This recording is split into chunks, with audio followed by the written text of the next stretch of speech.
New zombie games on the way are taking survival horror to new level. They focus on tension, scarcity, and unsettling worlds rather than simple action. These upcoming titles aim to bring new ideas and darker survival pressure to the genre. Let's dive right into it.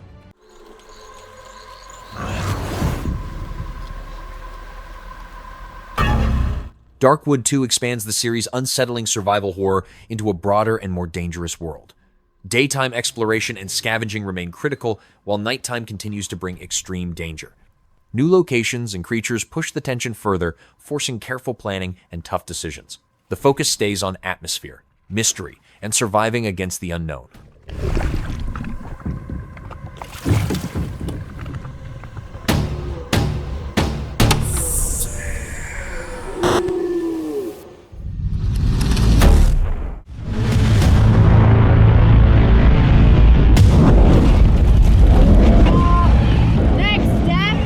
John Carpenter's Toxic Commando is framed as a cooperative action horror shooter built around fighting massive mutant hordes.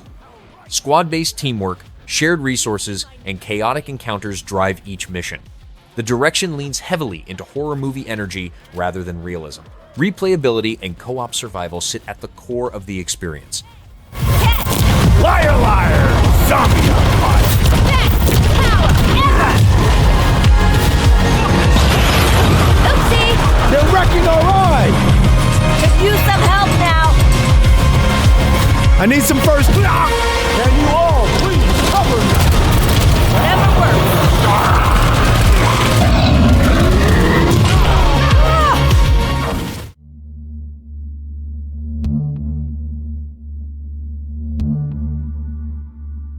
The Florist presents a survival horror experience set in a town overtaken by twisted plant life. Exploration, puzzle solving, and limited resources shape progression. Grotesque enemies and environmental storytelling guide the mystery behind a failed experiment. The game focuses on tension through careful movement and decision-making.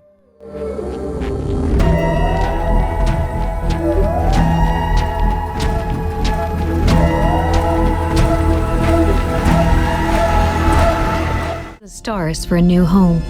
Humanity's future depended on us. Or so we thought. Directive 820 takes place aboard a damaged colony ship where paranoia becomes as dangerous as the threat itself. A shape-shifting enemy turns trust into a risk during critical moments. Story decisions can be revisited through a rewind system that alters outcomes. The experience leans towards cinematic horror and branching survival paths. Not really in the mood for a walk. It's our only option. What would Stafford say? Never forget why you started. Would you look at that? Gets me every time. Come on, Galileo. What a mess. Understatement of the year. What is that? Coolant, maybe? What we're doing here is a vital step into a new tomorrow. Okay, now you are sounding like one of William's training videos. We have always questioned whether we're alone in the universe. It's only when we come face to face with death that we get our answer. However connected the universe may be, in the end, we all die alone.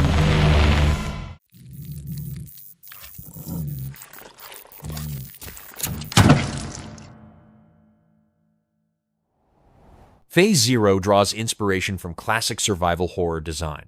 Two survivors face a spreading infection across puzzle-filled environments. Resource scarcity and avoidance play a major role, especially as danger escalates after dark. The game emphasizes tension, problem-solving, and old-school pacing.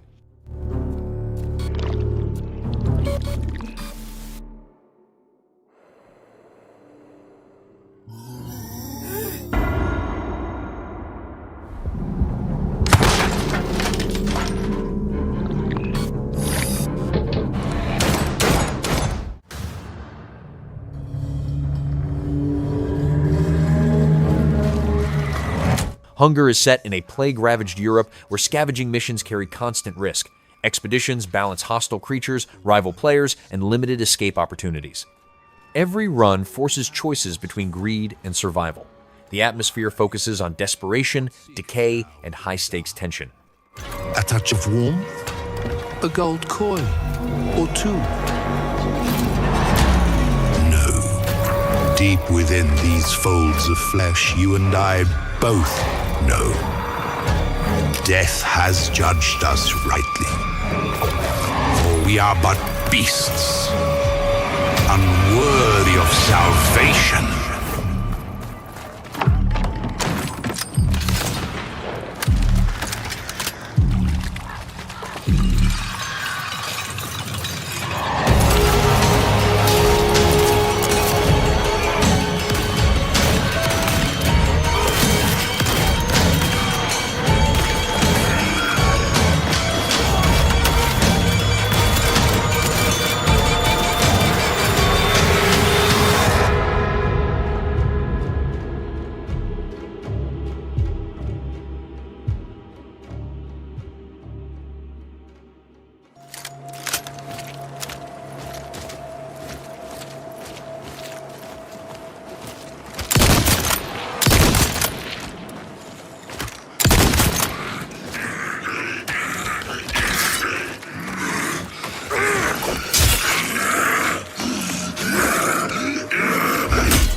만약 이 결정이 패권 국가의 특정 정치 집단의 이익을 저해한다면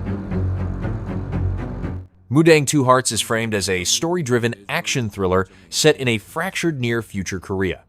Stealth and combat blend into cinematic set pieces. Narrative and character emotion shape the pacing of encounters. The experience emphasizes realism, drama, and tension. 온전한 본인의 판단인가?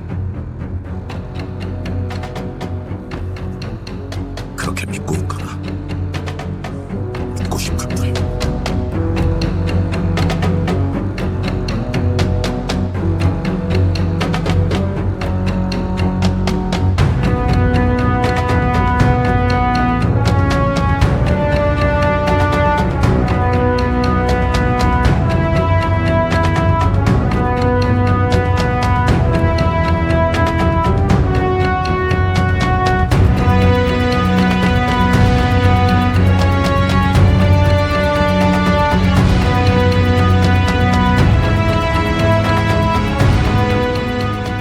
당신은 무엇 때문에 분노하는가?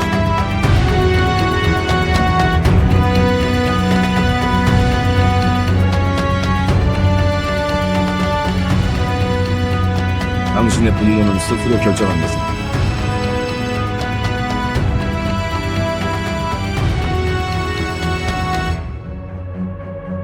누군가 당신의 분노를 이용한다.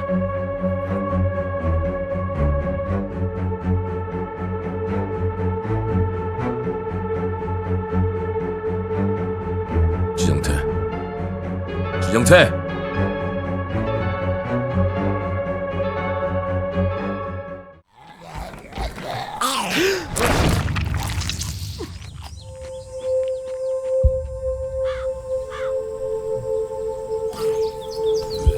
Long Gone presents a quiet, atmospheric zombie experience through a stylized 3D pixel world. Exploration of abandoned homes reveals personal stories left behind. Zombies remain a constant threat rather than a constant fight. The focus stays on loneliness, memory, and slow discovery.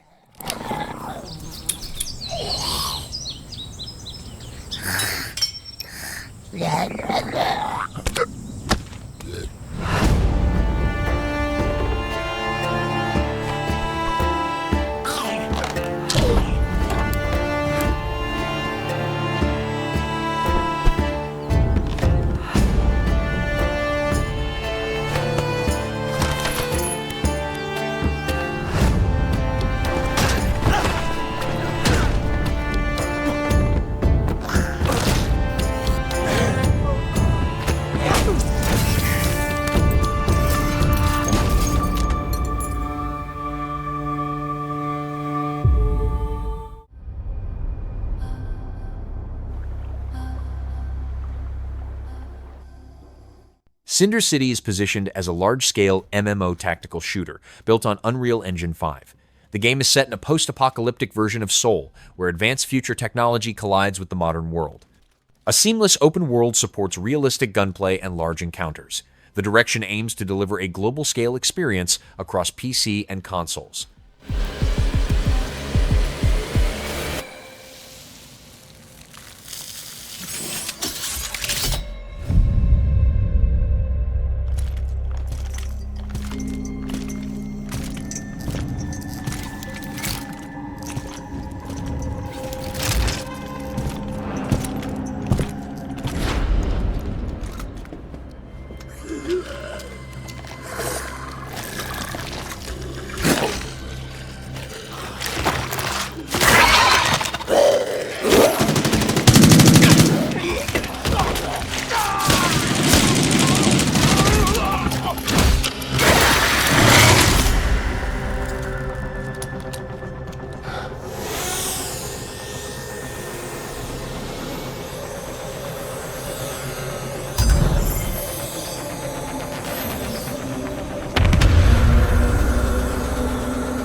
Where the Forest Ends is a top-down survival shooter. Set in a world overrun by zombies, combat appears focused on positioning, movement, and smart use of weapons. Enemy behavior seems designed to reward careful planning over rushing in. The overall pacing points toward control, tension, and tactical engagement.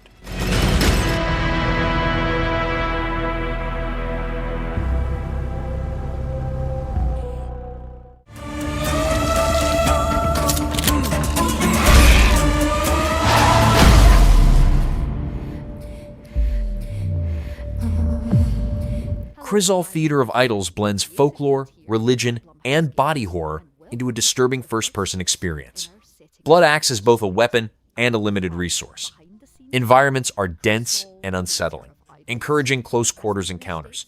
The tone leans heavily into grotesque atmosphere and symbolism. Break down a different part of the game, giving you a sneaky look at the horror ahead in 2026. For our first episode, I hope you've got your sea legs engaged, because we're sailing to Tormentosa, an island cursed with eternal storms and facing the wrath of a powerful entity.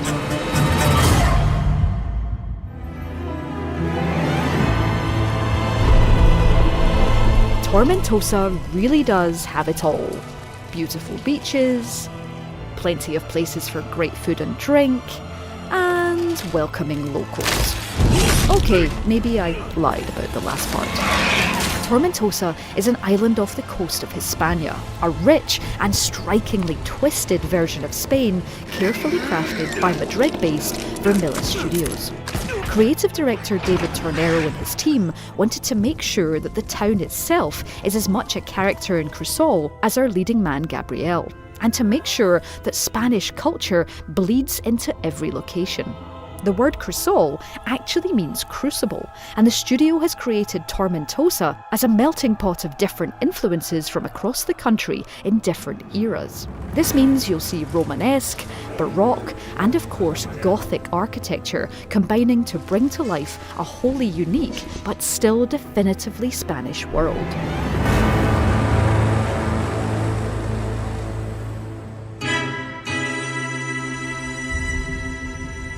But to truly understand Tormentosa, it's time for some lore. 2 warring religions have called the island home over the years, the Cult of the Sea and the Church of the Sun. The island was once named Aurora, full of those who worship the flames of the sun god.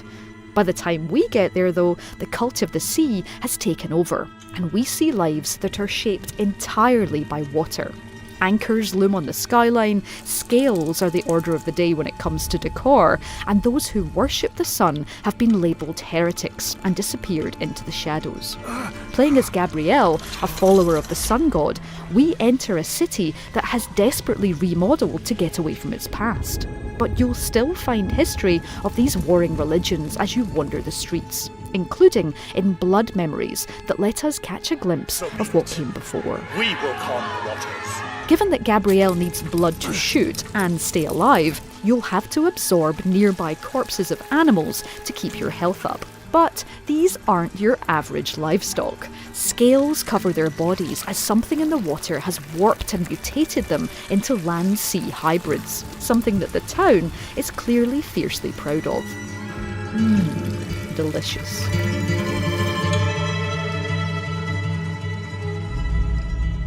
And finally, it only seems right to give you a sneak peek at the central hub of Crisol, the fair. Vermilla wanted you to have at least one place where you can take a breather and put down that spiked pistol for a while. And a traditional Spanish fair seemed like a perfect place to do that. All structured around a beautiful carousel, the fair lets you catch up with lone survivors on the island, do some much needed upgrades, and yes, play some carnival games. Each one is seeped in the lore of Tormentosa, with this one letting you literally extinguish the flames of the sun with the water of the sea. So that's a quick behind-the-scenes glimpse at Tormentosa and the world you'll be entering in Crisol Theatre of Idols, which is coming to consoles and PC in 2026.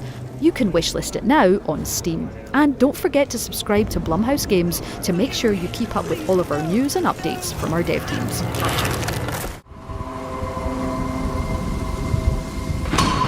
Every empire has been built on ashes. Valor Mortis places survival horror into a dark, alternate Napoleonic era. Combat is precise and punishing, rewarding patience and mastery.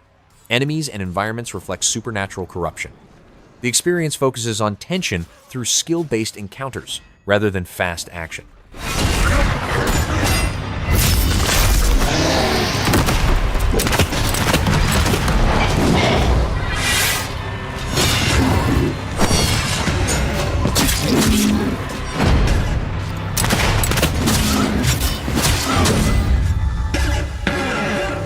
This isn't war.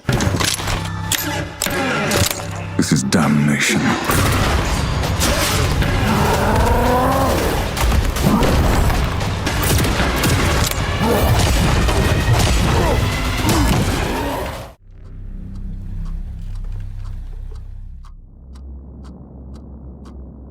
Projekt Z Beyond Order is set on a World War II-era island overrun by the undead. The game is expected to focus on co-op shooting with short, high-risk missions. Crafting and progression systems are designed to support repeatable runs. The direction points toward fast action balanced with constant survival pressure.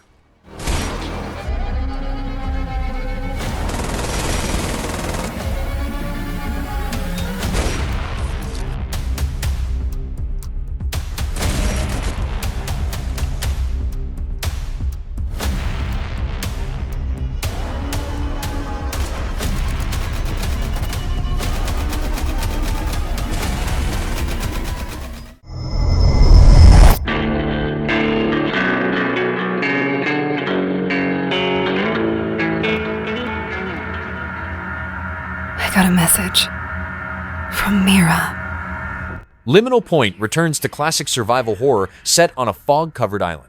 A missing person mystery drives exploration through abandoned locations. Resources are limited and danger is constant. Atmosphere and investigation remain central to the experience. Place remembers, and so do I.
Blight Survival imagines a medieval world overtaken by a plague that raises the dead.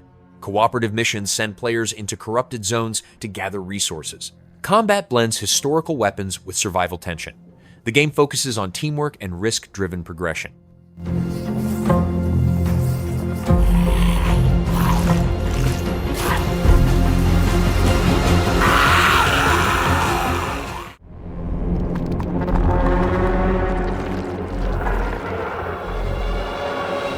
Ill is a survival horror game built around grounded, physics-driven encounters. Enemies are expected to behave unpredictably, with realistic reactions that keep tension high. Combat shifts between moments of control and sudden vulnerability. The atmosphere aims to deliver raw, immersive horror focused on fear, pressure, and survival.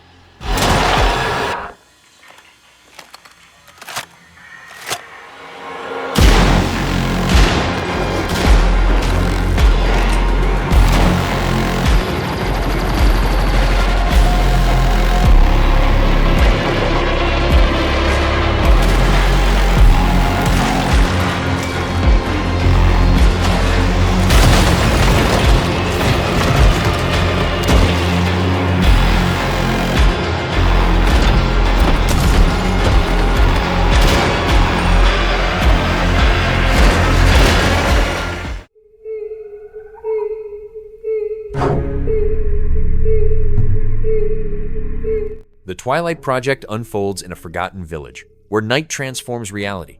Survival depends on uncovering secrets, while avoiding overwhelming threats. Exploration and narrative clues reveal a hidden past.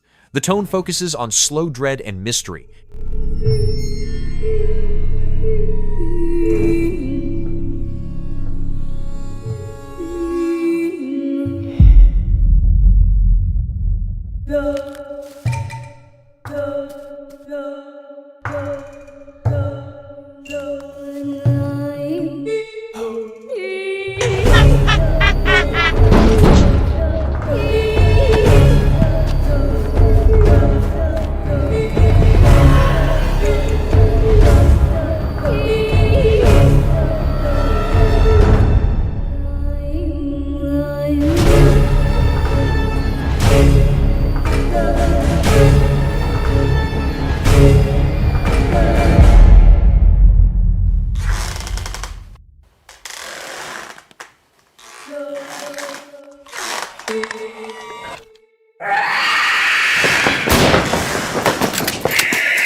Worse than I expected.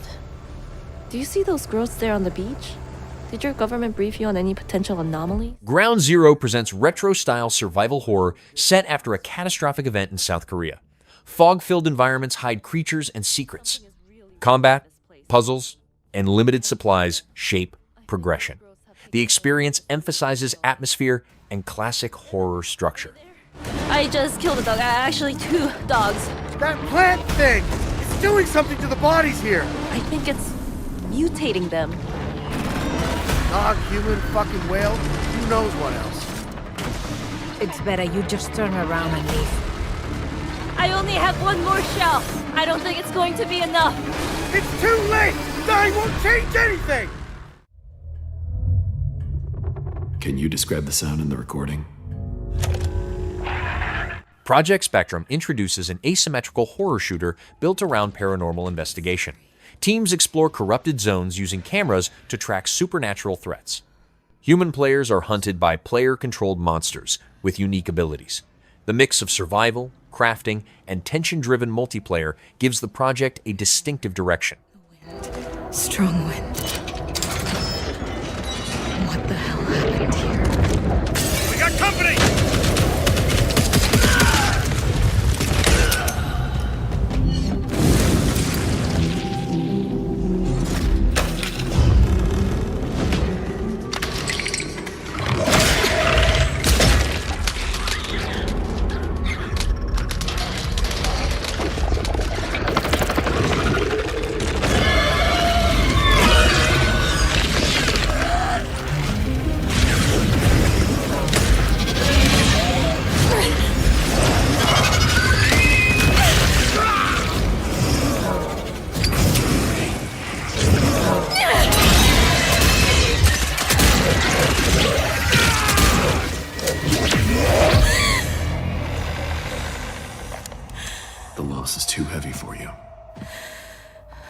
But sometimes, loss can birth beasts and bury truths. What do you think? What if you are the beast? The beast?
Forest 3 pushes the series into a new sci-fi direction while preserving its survival horror roots. Isolation and unfamiliar danger shape the setting. Resource management and environmental awareness remain key to staying alive. The shift in scope suggests a darker and more ambitious evolution of the franchise.